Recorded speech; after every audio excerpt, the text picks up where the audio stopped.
নমস্কার। মিয়া বিবি রাজি, কিন্তু রাজি হলো না কাজে। এই কথাটি এই কারণে বললাম যে আমরা জানি 18 বছর আগে যদি কোনো মিয়া বিবি রাজি হয় তাহলে ভারতীয় আইন অনুসারে এটা দণ্ডনীয় অপরাধ। আর 18 বছর পরে যদি কোনো মিয়া বিবি রাজি থাকে তাহলে ভারতীয় আইন অনুসারে ভারতবর্ষের সবাই বাধ্যতামূলক ভাবে রাজি হতে হবে। কিন্তু অধর্ম জাতির কুসংস্কারগুলির মধ্যে এমন কতগুলি নীতি রয়েছে যেগুলির মধ্যে মিয়া বিবি রাজি হলে কি হবে, কাজী পেটে রাজি হতে হবে। এরকম কিছু কুসংস্কার নীতির উপরে এই ভিডিওটি খুবই মজাদার ভিডিওটি সবাই দেখুন এবং বিচার করুন যে অধর্ম জাতির এই কুসংস্কার নীতিগুলির বিরুদ্ধে আমাদের সবার আওয়াজ তোলা উচিত কিনা। ऐसा जो हमारे खानदान में ऐसा दोबारा न हो।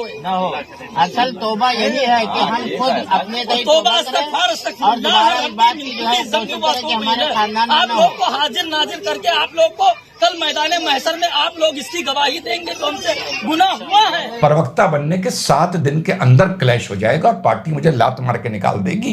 ना मैं इधर करूंगा ना मैं उधर करूंगा। इस्लाम में शादी के वक्त एक स्पेशल कोई स्पेसिफिक निकाह पढ़ा जाएगा, ऐसी कोई चीज नहीं है। और एक वो हैदराबाद की प्रवक्ता है IIM की, रिजवान भाई तू बहुत तमीज आदमी है, मैं तुझसे बात नहीं करूंगी। फुल मेकअप, अरे मेरी फलक, फुल मेकअप, आईब्रोज बनी हुई, वर्साचे का हिजाब पहने हुए, सॉरी कैल्विन क्लाइन का। मैं भाजपा का वो प्रवक्ता नहीं हूं जो 3.5-4 साल पहले डिबेट में मुझसे कह रहा था रिजवान अहमद दंगा हिंदू नहीं करता, दंगा RSS करवाती है। और वो ही आज प्रवक्ता बना हुआ बैठ रहा है कि RSS एक महान ऑर्गेनाइजेशन है और लोग ताली बजा रहे हैं। भैया आज मौसम बहुत अच्छा है, स्काई बार चलना है बियर पीने के लिए, ठीक है। तो साथियों आज बात करेंगे मियां बीवी राजी पर राजी नहीं काजी। याद करिए दोस्तों, हाल ही में मैंने आप लोगों को जब UCC किया किसी की बात हो रही थी, मैंने एक तरह से एक आप लोगों को एक चीज समझाने की कोशिश की थी। मैं मजहब तो नहीं बोलूंगा, मजहब को धर्म को मैं कभी बीच में नहीं लाता, लेकिन मैंने बोला था मुसलमान मुसलमान का कैदी है, मुसलमान मुसलमान का बंधुआ है, यानी मुसलमान मुस्लिम सोसाइटी का गुलाम है, स्लेव है, बंधुआ मजदूर है। वो चाहते हुए भी इससे नहीं निकल पाता है। और ये एक ऐसा इकोसिस्टम क्रिएट किया गया है, ऐसा एक मैकेनिज्म क्रिएट किया गया है जिसको तोड़ना मुश्किल नहीं, लगभग लोगों के लिए लगभग नामुमकिन हो रहा है।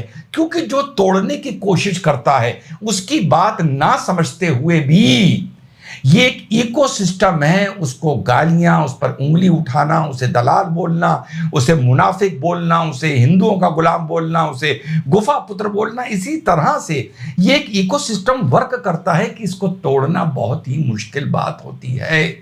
तो मैंने आप लोगों को साथियों बताया था कि एक मुसलमान हिंदू अपने दोस्त की शादी में जाएगा, म्यूजिक भी सुनेगा, बारात में डांस भी करेगा, लेकिन अपनी बहन की यहाँ शादी होगी, अपने घर में शादी होगी, तो वहां वो म्यूजिक नहीं चलाएगा। ऐसा नहीं है वो किसी डर से नहीं चलाएगा या अपने अब्बा या अपने दादा के डर से, उसके अंदर भी 4-5 साल की उम्र से जाने अनजाने धीरे धीरे ये सिस्टम में उसके अंदर ये भर दिया गया है कि तुम्हें ये काम नहीं करने हैं अगर तुम्हें ये साबित करना है कि तुम मुसलमान हो। ये नहीं भरा गया है कि तुम्हें सच बोलना है, तुम्हें नेक काम करने हैं, तुम्हें ईमानदारी पर खरा उतरना है, तुम्हें सच के लिए अपनों के लिए भी गवाही देनी है। ये नहीं बताया गया है।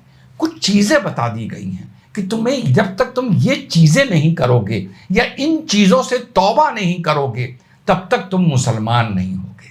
तो जैसा मैंने आपको शादी का बताया, म्यूजिक का बताया, वो घर में म्यूजिक सुनेगा, वो कार में म्यूजिक सुनेगा, वो अकेला थिएटर में जाके फिल्म देखेगा, वो मोबाइल पे म्यूजिक सुनेगा, लेकिन वो अपनी बहन की शादी में या अपने भाई की शादी में बारात में नहीं नाचेगा।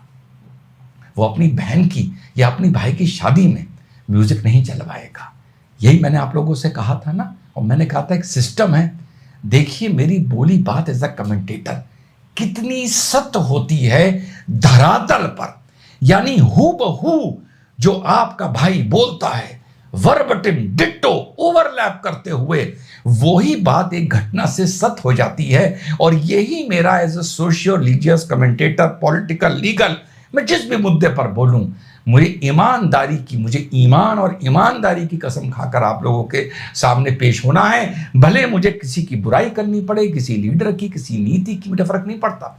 और कल का जो मैंने वीडियो डाला था, उससे पहले मुझे एक आदमी साहब ने 2-3 बोल, ये बात तो बहुत लोग बोल चुके हैं, भाई साहब आप भाजपा के प्रवक्ता बन जाइए।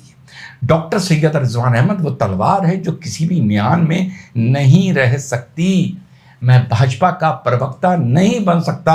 मैं भाजपा इस मारे बोल रहा हूं क्योंकि और के लिए तो ये नामुमकिन चीज है, कभी नहीं बन सकता। मेरी अपनी नैतिकता, मेरे अपने कन्विक्शंस भाजपा से प्रवक्ता बनने के 7 दिन के अंदर क्लैश हो जाएगा और पार्टी मुझे लात मार के निकाल देगी। ना मैं इधर का रहूंगा, ना मैं उधर का रहूंगा। अभी सुन रहे थे ना कि महाराष्ट्र में एक पार्टी का हर नेता भ्रष्ट है। अभी वो सारे नेता इधर आ गए ना। यही पॉलिटिक्स है। मैं उंगली नहीं उठा रहा हूं, लेकिन इस सिस्टम में, इस इकोसिस्टम में जहां पर ये बात आज ये करी जाती है, कल वो करी जाती है, मैं नहीं कर सकता। मैं भाजपा का वो प्रवक्ता नहीं हूं जो 3.5-4 साल पहले डिबेट में मुझसे कह रहा था, रिजवान अहमद दंगा हिंदू नहीं करता, दंगा आरएसएस करवाती है। और वो ही आज प्रवक्ता बना हुआ बैठ रहा है कि आरएसएस एक महान ऑर्गेनाइजेशन है और लोग